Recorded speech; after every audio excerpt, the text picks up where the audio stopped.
Hello' everyone, good morning. আজি আমি আহিছোঁ হনুমান মন্দিৰলৈ দেই। টুলুঙীয়া কালী মন্দিৰৰ পিছফালেদি যাব লাগে মানে হনুমান মন্দিৰটো।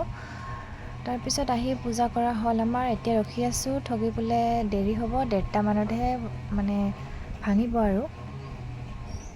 তাৰপিছত আকাশখন চালোঁ, বহুত মানে ধুনীয়া হৈ আছে। বোলো ভিডিঅ'কে কৰি থওঁ এটা, সেইকাৰণে কৰি দিলোঁ আৰু এইখিনি। তাৰপিছত গৰমত থাকিব নোৱাৰি আমি অলপ গছৰ তলত মানে ৰখিছোঁ দেই। এতিয়া আমি 5জনী আছোঁ ইয়াতে। মামাৰ ছোৱালী 2জনী আছে, মাহীৰ ছোৱালী এজনী আছে আৰু তাইৰ খুৰাৰ ছোৱালী এজনী আছে।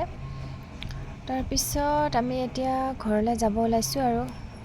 এজনী গৰু আছিলে দেই, মানে প্ৰসাদৰ টোপোলাটো আমাৰ বাৰে বাৰে কাঢ়িব আহিছিলে। মানে কিবা খোৱা বস্তু অনা নিচিনা পাইছিলে নেকি, ভোকতে আছিল চাগে, সেইকাৰণে। তাৰপিছত এতিয়া গৈ থাকোঁ আৰু আমি। গৰমৰ বন্ধ দিছে নহয়। কোনে কোনে ক'ত গ'লা কমেণ্ট কৰি জনাবাচোন। মই ক'ত যাম, ঘৰতে আছোঁ আৰু। মামাৰ ঘৰ মোৰ ওচৰতে, সেইকাৰণে। এতিয়া ঘৰ আহি পাইছোঁ, পূৰা বৰষুণ দিছে দেই।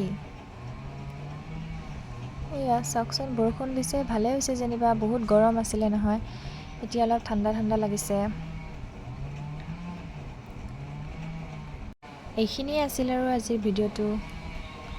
বাই বাই, অন্য এটি ভিডিঅ'ত লগ পাই আছোঁ।